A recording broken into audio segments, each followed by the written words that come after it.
बिल्कुल अखिलेश, देखिए आपको बताना चाहूँगा कि जंतर मंतर के जिस जगह पर जो मुस्लिम संगठनों की ओर से वक्फ संशोधन बिल के खिलाफ जो धरना चलाया जा रहा है, उस इनक्लोजर में जो हिंदू संगठन के जो प्रदर्शनकारी पहुंचे हैं उनको आने की इजाज़त जो है वो नहीं दी गई है। ये जो हिंदू प्रदर्शनकारी संगठन के जो प्रदर्शनकारी हैं, वो पुलिस ने उनको बैरिकेड के बाहर यानी कि जंतर मंतर पर, जैसा कि आपको पता है कि जिस जगह जो है वो आइडेंटिफाई की गई है प्रदर्शन के लिए, वहां पर जो मुस्लिम संगठनों का प्रदर्शन है वो चल रहा है। जो हिंदू संगठन के जो लोग यहाँ पर आना चाहते थे, पुलिस ने उनको इजाजत जो है वो अंदर आने की नहीं दी है। एक बार मेरे कैमरा पर्सन मेहरबान सिंह से मैं कहूंगा कि वो कैमरा पैन करके दिखाएं कि यहाँ पर जो प्रदर्शन चल रहा है, यहाँ पर अंदर की ओर जो है वो पुलिस की ओर से जो हिंदू संगठनों के जो प्रदर्शनकारी हैं उनको आने की इजाजत तो नहीं दी गई है। और यहाँ पर जैसा प्रदर्शन पुलिस ने खुद जो सुबह 10 बजे से लेकर के दोपहर 1 बजे तक all India Muslim personal law board को इस प्रदर्शन करने की इजाजत जो है वो दी थी, और वो प्रदर्शन जो है वो चल रहा है यहाँ पर। और बारी बारी से जो वक्ता हैं वो अपनी बात रख रहे हैं, लेकिन जो हिंदू संगठन के जो लोग आने की कोशिश कर रहे थे यहाँ पर, उनको पुलिस ने बैरिकेडिंग के बाहर ही जो है वो रोक लिया है। और उनको तितर बितर करने की जो कोशिश है वो पुलिस की तरफ से भी जरूर की जा रही है। लेकिन यहाँ अंदर की अगर हम बात करें तो अंदर जो है वो किसी भी जो प्रदर्शनकारी है उनको आने नहीं दिया गया है। और अभी भी यहाँ पर जो मुस्लिम संगठनों ने जिनको न्योता दिया था, जिन नेताओं को, वो यहाँ पर आ रहे हैं और एक एक करके अपनी बात जो है वो रख रहे हैं। और अब से कुछ देर में ही जो असदुद्दीन ओवैसी हैं, जो कि एमआईएम चीफ हैं, वो भी यहाँ पर अपनी बात जो है वो रखेंगे। तो हम आपको एक बार फिर से अगर हम आपको यहाँ पर तस्वीर दिखा दें कि जो लोग हैं, जो लोग यहाँ पर मौजूद हैं, इस प्रोटेस्ट का हिस्सा बनने के लिए आए हुए हैं। कुछ लोगों से भी हम बात करने की कोशिश करेंगे। मैम, क्या ठीक है? तो देखिए यहाँ पर जो लोग हैं वो उनकी हम आपको तस्वीर दिखा रहे हैं कि हाथों में बैनर और पोस्टर के जरिए अपना जो एहतजाज है, अपना जो विरोध है, वो यहाँ पर जो सरकार के खिलाफ है, जो वक्फ अमेंडमेंट बिल के लिए है, वो यहाँ पर जरूर रख रहे हैं। और यहाँ पर महिलाओं की संख्या भी जो है वो साफ तौर पर जहाँ पर देखी जा सकती है। तो और सबके हाथ में बैनर, पोस्टर और जबान पर नारा यही है कि वक्फ संशोधन बिल। और इसके अलावा महमूद मदनी ने भी एक मंच से एक बड़ी बात जो है वो कही है कि हमें जो है वो इस बिल का तो विरोध करना ही है, लेकिन अब हम सड़क तक ही सिर्फ महदूद नहीं रहेंगे। तो कहीं ना कहीं जो मुस्लिम संगठन है वो ये बात भी कह रहे हैं कि 3 तलाक और 370 या फिर सिटीजनशिप अमेंडमेंट बिल के टाइम पर भी जो कई मुस्लिम संगठन है उन्होंने इन कानूनों का विरोध किया था, लेकिन उसके बावजूद सरकार के पास संख्या बल था तो वो बिल जो है वो दोनों सदनों से पास हो गया था। तो कहीं ना कहीं जो वक्फ बिल है ये भी रह नहीं सकते, जिनका अज़्म है कि हमको चैन से जीने नहीं देंगे, वो जान ले कि खुद भी सलामत रह नहीं सकते। बिल्कुल, देखिए अखिलेश, आपको बताना चाहूंगा कि अभी ये साफ तो नहीं हो पाया है कि पर्टिकुलर किस संगठन से हैं, लेकिन ये जो है वो एक कहीं ना कहीं ऐसा कहा जा सकता है कि एक फ्रिंज एलिमेंट जो है वो बहुत बड़ी संख्या नहीं है इन प्रदर्शनकारियों की, क्योंकि काफी दिनों पहले से ही मुस्लिम संगठन ने इस प्रदर्शन की इजाजत जो है वो पुलिस प्रशासन से ली थी। और आपको ये भी बता दें कि पहले ये प्रदर्शन 10 मार्च को होना था, लेकिन उस वक्त पुलिस की परमिशन जो है वो लॉ एंड ऑर्डर को देखते हुए नहीं दी गई थी। इसके बाद ये परमिशन जो है वो आज यानी कि 17 मार्च को जो है ये परमिशन दी गई। और इसके लिए बाकायदा पुलिस ने इंतजाम किए हैं, बैरिकेडिंग की है। कई कंपनियां जो दिल्ली पुलिस की हैं वो जंतर मंतर के चारों ओर जो है वो लगाई गई हैं, ताकि किसी भी तरीके की कानून व्यवस्था की, लॉ एंड ऑर्डर की कोई परेशानी जो है वो ना देखने को मिल पाए। और इसी सुरक्षा व्यवस्था का की बदौलत ही जो हिंदू संगठन के जो लोग थे, जो अंदर आने की कोशिश कर रहे थे, अंदर आना चाह रहे थे और वक्फ बिल का समर्थन कर रहे थे, उनको आने की इजाजत जो है वो नहीं दी गई है। पुलिस की तरफ से जो है वो उन्हें बैरिकेड के बाहर ही जो है वो फिलहाल रोक लिया गया है। एक बार मैं फिर से आपको तस्वीरें दिखाऊंगा कि यहाँ पर देखिए जंतर मंतर की जो है, मैं आपको एक बार फिर से मैं तस्वीर दिखा दूं कि किस तरीके से जो यहाँ पर जो लोग इकट्ठा हुए हैं जंतर मंतर पर, वो अपने अभी भी यहाँ पर जो है वो अपने वक्ताओं को सुनने के लिए, क्योंकि all India Muslim personal law board की तरफ से ये जो है वो ऐलान भी किया जाएगा कि आगे का एक्शन प्लान जो है वो क्या होगा। जी अखिलेश, मोहब्बत मुल्कों और खानदानों को जोड़ने वाली चीज है और नफरत मुल्कों और खानदानों को तोड़ने वाली चीज है। नफरत के रास्ते पर जो लोग चल रहे हैं और मुल्क को चलाना चाहते हैं, वो जान लें कि इसमें मुल्क की सालमियत और बका नहीं है।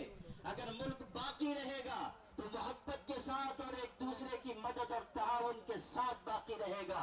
यही पैगाम all India Muslim personal law board का है कि हम सब इस मुल्क में मुत्तहिद होकर मोहब्बतों के साथ जीते रहें। हमें इस बात की हमारे लिए ये बात अभी बताया नहीं है, अफसोसनाक ओके ही हो गया कि ज्वाइंट पार्लिमानी कमेटी ने वो रवैया अपनाया जो दोहरा रवैया कहा जा सकता है। और जेपीसी के चेयरमैन ने जिस तरह का बयान चंद दिन पहले दिया है, उसने ये वाजे कर दिया कि वो अमेंडमेंट बिल में तरमीमात के लिए संजीदा नहीं है, बल्कि वो किसी मखसूस एजेंडे के ऊपर काम कर रहे हैं। हमारी तरफ से ये बात जब कही गई कि हम इस सिलसिले में आगे बढ़ेंगे और एहतजाज हो सकता है और ये भी मुमकिन है कि शाहीन बाग की तर्ज पर कोई एहतजाज किया जाए, तो कहने वाले एक शख्स ने कहा कि जलियांवाला बाग को नहीं भूलना चाहिए। हम उनको ये याद दिलाना चाहते हैं कि अगर आप जनरल डायर के रास्ते पर चलना चाहते हैं तो सुन लीजिए, आपकी गोलियां कम पड़ जाएंगी, हमारे सीने कम नहीं पड़ेंगे। आप किसको धमकी दे रहे हैं? कर रहे हैं कि आप ये समझते हैं कि मुसलमानों को खून की नन्ही मुन्नी नदियों से डरा कर आप अपने एजेंडे पर चल सकेंगे। सुन लीजिए, हम वो है कि खून के बहरे कुल्लुम से गुजर कर भी दास्तान अज़्म व अज़ीमत लिख कर आपको दिखा देंगे। मेरे भाइयों, आज ये बात की जा रही है कि हम जलियांवाला बाग बना देंगे। उस वक्त क्या हुआ था मैं याद दिलाना चाहता हूं। जब गोलियां चलाई गई तो वहां पर हिंदू भाइयों की, सिखों की, मुसलमानों की लाशें एक दूसरे के साथ मिली हुई पड़ी हुई थी। आज भी हम उसी रास्ते पर हैं और आप अगर अंग्रेज के रास्ते पर जाना चाहते हैं तो सुन लीजिए, अत्याचार करने वाले कभी इस दुनिया में आफियत के साथ जिंदगी नहीं गुजार सकते। अगर आप अंग्रेजों का रास्ता चुनना चाहते हैं तो समझ लीजिए कि आपका अंजाम भी वही होगा जो अंग्रेजों का अंजाम हुआ था। All India Muslim personal law board इस मुल्क के मुसलमानों का सबसे मुत्तहिदा और मुश्तरका प्लेटफॉर्म है। अगर वो ये आवाज दे रहा है कि वक्फ तरमीमी बिल को वापस लिया जाए तो हुकूमत को इस बिल को वापस लेना चाहिए। ये मत समझिए कि सिर्फ चंद हजार मुसलमान जमा होंगे और बात मुकम्मल हो जाएगी। All India Muslim personal law board आवाज देगा तो पूरे मुल्क के मुसलमान, बल्कि इंसाफ पसंद शहरी मुस्लिम पर्सनल लॉ बोर्ड की आवाज के साथ आवाज मिलाएंगे। इसलिए आप सब भी इस बात का हाथ उठाकर अज़्म कीजिए कि मुस्लिम पर्सनल लॉ बोर्ड जिस तहरीक का भी ऐलान करेगा, आप सब उसका भरपूर तरीके से साथ देंगे। आप इस रोजे की हालत में इस बात का अज़्म कीजिए कि हम इंशाअल्लाह अपने हुकूक की जिद्दोजहद आखिरी सांस तक लड़ते रहेंगे, अपने हुकूक की लड़ाई आखिरी सांस तक लड़ते रहेंगे। इस हकीकत को हमेशा याद रखिए कि अपने हुकूक की आवाज जितनी देर से उठाई जाती है उतनी ही ज्यादा कुर्बानियां देनी पड़ती हैं। इसलिए अगर आज हम आए हैं तो अपने अंदर एक कुर्बानी का जज्बा भी पैदा करें और ये पैगाम पूरे मुल्क तक पहुंचाएं कि हमें इस मुल्क को भी बचाना है, इस मुल्क में मोहब्बत के पैगाम को भी आम करना है और सबको साथ लेकर हमें उस सिमत में जाना है जिसमें मुल्क का भी भला हो और हमारी मिल्लत का भी भला हो। आपकी ये क़यादत जो यहाँ मौजूद है, अगर आप इसे बूढ़ी और बुज़दिल क़यादत समझते हैं तो सुन लीजिए, आज ये यहाँ बैठे हुए हैं, लेकिन कल अगर अल्लाह ने ऐसा मौका दिया कि हमें इस लड़ाई को आगे बढ़ाना पड़ा तो आप देखेंगे कि ये क़यादत कलम और कागज छोड़कर हथकड़ियों का भी इस्तकबाल करेगी और अपने सीने खोल देगी और आपकी लड़ाई आखिरी सीढ़ी तक लड़ी जाएगी। इसीलिए मैं ये कहा करता हूँ अपनी क़यादत के बारे में कि ये अलग बात है कि चुपचाप खड़े रहते हैं, फिर भी जो लोग बड़े हैं बड़े रहते हैं। ऐसे दरवेशों से मिलता है हमारा शजरा जिनकी ठोकर में कई ताज पड़े रहते हैं। आखिर दावाना। बहुत बहुत शुक्रिया मोहतरम मौलाना उमरान मसूद रहमानी साहब। वक्फ तरमीमी बिल अब मैं इंडियन यूनिवर्सिटी के केरला मेंबर पार्लियामेंट जनाब हारिस बी राय से गुजारिश करता हूं कि तशरीफ में अपनी बात रखें। अस्सलाम वालेकुम। हम तो काफी आंदोलन देखा है जंतर मंतर में। अभी पार्लियामेंट का सेशन शुरू हुआ है, हर दिन तो एक आंदोलन होते रहते हैं, हम भी इधर शामिल होते हैं। और पहली बार पूरा जंतर मंतर रोड बंद कर मिलिट्री को भी को इधर हासिल कर एक आंदोलन उन्होंने अभी तो आज करवाने का तो परमिशन दिया। उसका मतलब क्या है? उसका मतलब ये है जो साउथ ब्लॉक में जो बैठा हुआ वाला सरकार है वो तो हिलना शुरू कर दिया, हिलना शुरू हो गया उसका। अभी ये आंदोलन जारी रखना। बिल के बारे में हमारे को सबको पता है, ये संविधान के विरुद्ध वाला बिल है, ये संविधान के विरुद्ध वाला सरकार भी है।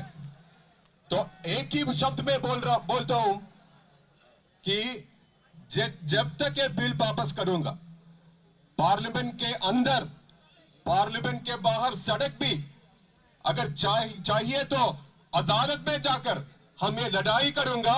और लड़ाई का अंत यही होगा कि ये बिल वापस ही करना ही पड़ेगा उनको। अस्सलाम वालेकुम। बहुत शुक्रिया हारिस साहब। मैं ये सोचता हूं कि अब सब लोगों के लिए इतना ही वक्त होगा। अब मैं जनाब अब्दुल वहाब साहब MP इंडियन यूनियन मुस्लिम लीग से गुजारिश करता हूं कि तशरीफ लाएं। हमारे पास में अभी समाजवादी पार्टी के कई रहनुमा तशरीफ लाए हैं। धर्मेंद्र यादव जी हैं, बर्क साहब हैं, महिबुल्लाह नदवी साहब हैं, आशीष यादव जी हैं, अवधेश प्रताप जो अयोध्या से जीत कर आए हैं वो भी तशरीफ लाए हैं, नासिर साहब भी आ गए हैं। तो अब मैं अब्दुल वहाब साहब से गुजारिश करता हूँ कि तशरीफ लाएं।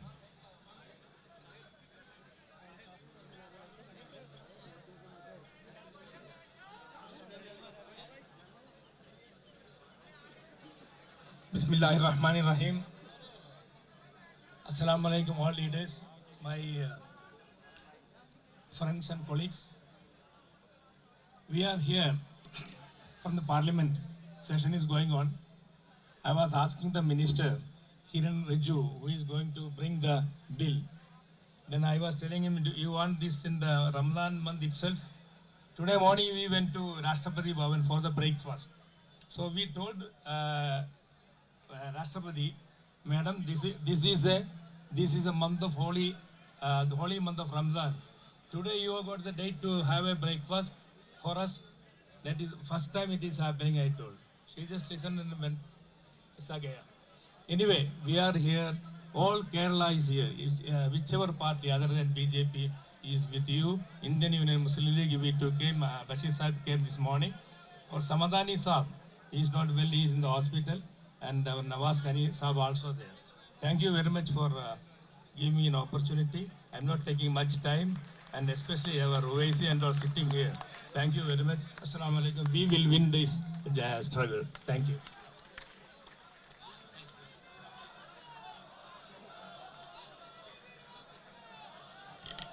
अब मैं समाजवादी पार्टी के रहनुमा जनाब धर्मेंद्र यादव जी से गुजारिश करता हूं कि तशरीफ लाएं, अपनी बात रखें। अगला नंबर देखिए, अवैध साहब से मैंने मालूम कर लिया, वो अभी बैठेंगे आपके दरमियान।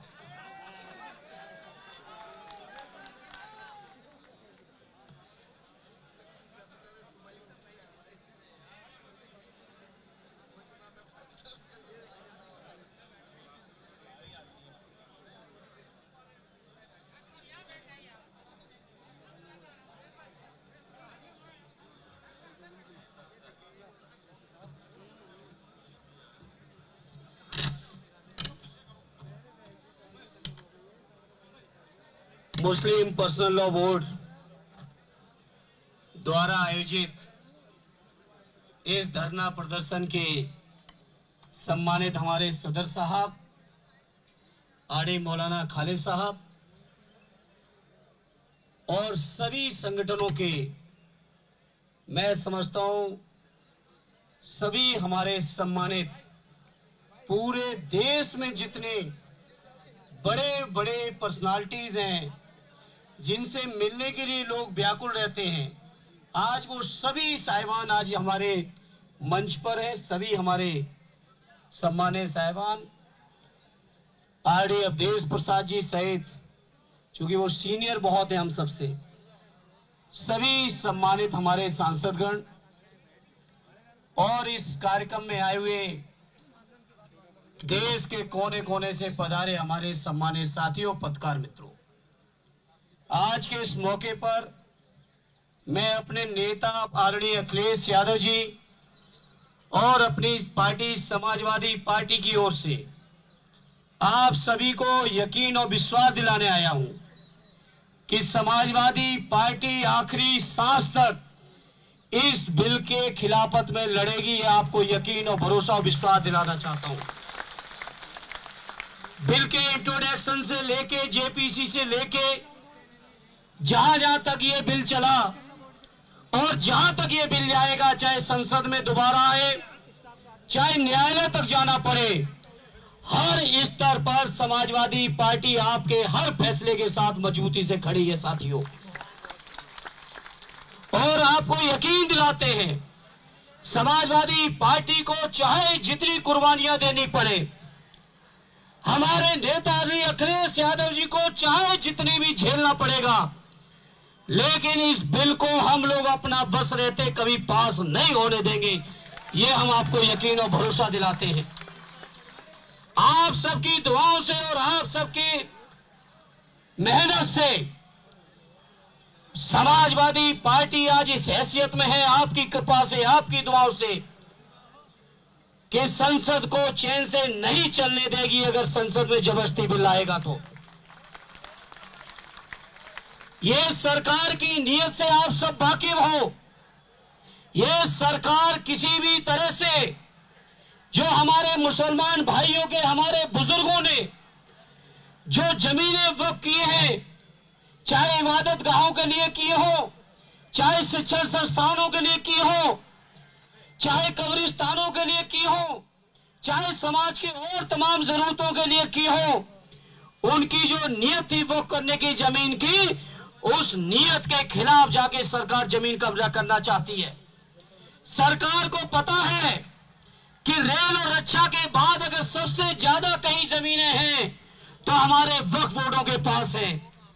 ये बीजेपी के लोग जो उस देश के अंदर नफरत फैला रहे हैं, देश के अंदर लोगों को चैन से नहीं रहने देना चाहते हैं, देश के अंदर हमारे मुसलमान भाइयों के हर स्तर पर हमला कर रहे हैं, चाहे उनके शिक्षण संस्थान हो, चाहे उनका रोजगार हो, व्यापार हो। अब तो हद हो गई जब उनके द्वारा वक्फ की हुई जमीनों पर भी इनकी नियत है। तो मैं आदरणीय अखिलेश यादव जी की ओर से, समाजवादियों की ओर से आप सबको यकीन दिलाता हूं, हर स्तर का संघर्ष करेंगे, इस बिल को वापस करा के छोड़ेंगे। ये मैं आप सभी को यकीन और विश्वास दिलाना चाहता हूं। मैं आज के इस मौके पर मैं सलूट करता हूं देश की आवाम को। हमारे उत्तर प्रदेश की जो सरकार थी, देश की जो सरकार थी, इसकी नियत नहीं थी कि होली और जुमे के दिन कहीं अमन चैन रह पाए।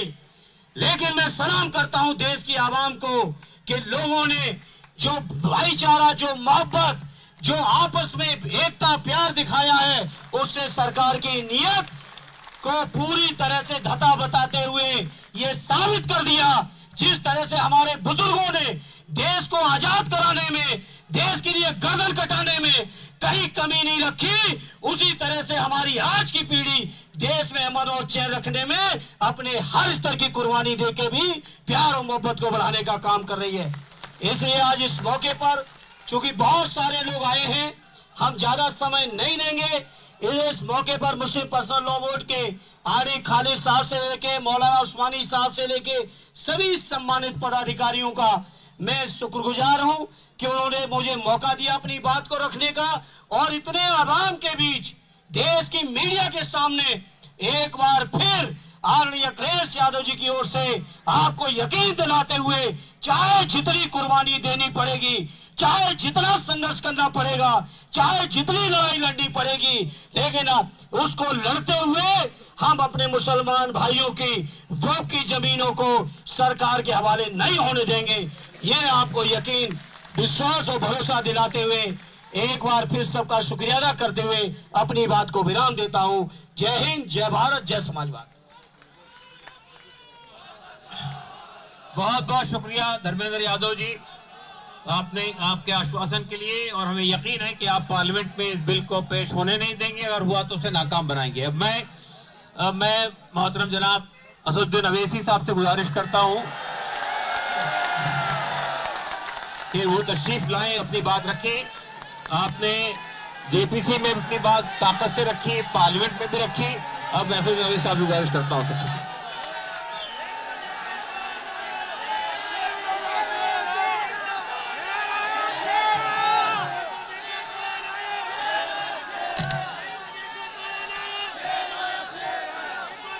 बिस्मिल्लाहिर्रहमानिर्रहीम। अस्सलाम वालेकुम वरहमतुल्लाहि वबरकातुहू। सदर मोहतरम all India Muslim personal law board हज़रत मौलाना खालिद सैफुल्लाह रहमानी साहब, शहनशीन व तशरीफ़ फरमा कौम और मिल्लत के तंजीमों के ज़िम्मेदारान, मेरे साथी अराकी